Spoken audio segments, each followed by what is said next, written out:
Hi everyone, কেমন আছো তোমরা? সবাই চলে এসেছে একটা নতুন ব্লগ ভিডিও নিয়ে। তো তোমরা তো দেখেই বুঝতেই পারছো সেদিন ছিল ওর জন্মদিন, তো আমি কিছু রান্নাবাড়ি করেছিলাম ওর জন্য।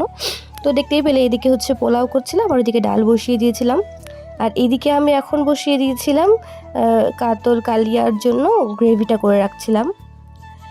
তো তারপরে এখানে মাকে বলেছিলাম যে ফলগুলো কেটে রাখতে, আর হচ্ছে স্যালাডটা যে দেবো সেই স্যালাডটাও কেটে রাখতে। তো হঠাৎ করেই প্ল্যান হলো। তো দেখো এদিক থেকে ও দোকান খুলেছিল বাড়ির সামনে, হচ্ছে যেহেতু আমাদের দোকান, ও দোকানে ছিল। আর ভাই কোচবিহারে গেছিলো মাল করতে, তো ভাইকে বলেছিলাম, তো সেই জন্যই ভাই সাইড দিয়ে হচ্ছে দিচ্ছিল। আর এদিকে আমি হচ্ছে দেখো ওর খাবারটা রেডি করছি। তো এর আগের বছরই আমি ভেবেছিলাম যে হচ্ছে ওকে এভাবে একটা সারপ্রাইজ দিব, আমি নিজের হাতে সব কিছু রান্না করে ওকে খেতে দিব আর একটু ভালোভাবে বার্থডেটা করব।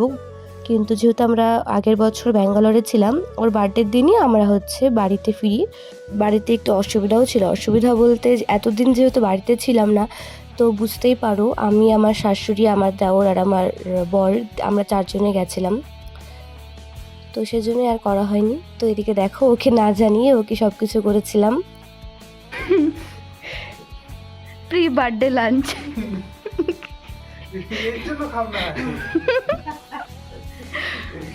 আবার মিষ্টি মিষ্টি কি কি নিয়ে আইছে? কখন গেলা তুমি?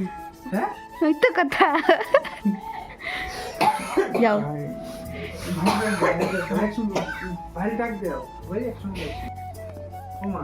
খাওয়া দাওয়ার পরে আর সেরকম ভিডিও করাই হয়নি। আর ও সেদিন নাইট ডিউটি ছিল, তো ডিউটি করতে চলে যায়। আর এদিকে হচ্ছে পরের দিন যেহেতু আমাদের বাড়ির ওখানে এক বোনের বিয়ে ছিল, তো সেজন্যই আমি সব কিছু প্যাকিং করে নিচ্ছিলাম। তো দেখো এইসব আমি এখন রেডি করে রেখে দিয়েছি, পরে খাওয়া দাওয়া করে এসে হচ্ছে আমি এগুলো গুছাবো। তো সব কিছু নিয়ে নিয়েছি, মেকআপের জিনিস যা কিছু ছিল সব কিছু গোছানো হয়ে গেছে। তো চলো খাওয়া দাওয়া করে এসে আবার দেখা হচ্ছে। তো দেখো এখন বাজে রাত্রি 11:30, আর আমরা দোকান খুলে এখন ওর বার্থডে সব কিছু নিলাম, কারণ ও দোকানে ছিল, এতক্ষণ কিছু নিতেই পারিনি। তো চলো। তো বাড়িতে এসে ভাই হচ্ছে গিফটটা যে এনেছিলাম, গিফটটা হচ্ছে প্যাকিং করে নিচ্ছিল। আর পরে হচ্ছে আমরা বেলুন ফুলিয়ে ঘরটা সাজিয়ে নিয়েছিলাম।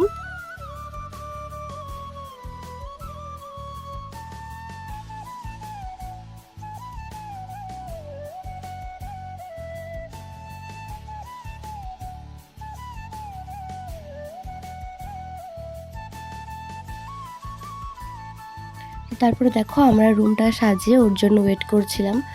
আর ভাই আর মা তো ঘুমিয়ে পড়েছিল, আমি একটু ঝাগলা ছিলাম।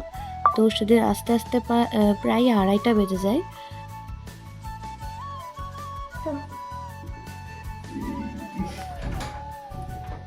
ঘোরায় না তো তুমি নিজেরই দেখ না তুমি।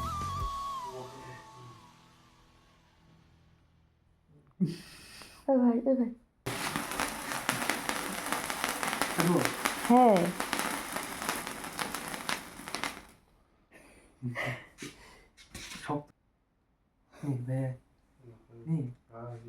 কেকটা কাটা হয়ে গেলে আমি ওকে ওর গিফটটা দিয়ে দিই। তো গিফটটা দেখে দেখো কি বললো।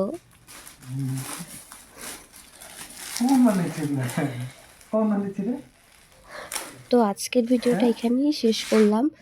আর পরের দিন আবারও সারপ্রাইজ পেয়েছিল আমাদের বাড়িতে গিয়ে। পরের ভিডিওতে অবশ্যই তোমরা দেখো। কেমন লাগলো আজকের ভিডিওটা জানাতে ভুলো না, এবং আমার চ্যানেলে নতুন হলে অবশ্যই লাইক, কমেন্ট, শেয়ার এবং সাবস্ক্রাইব করে দিও। বাই।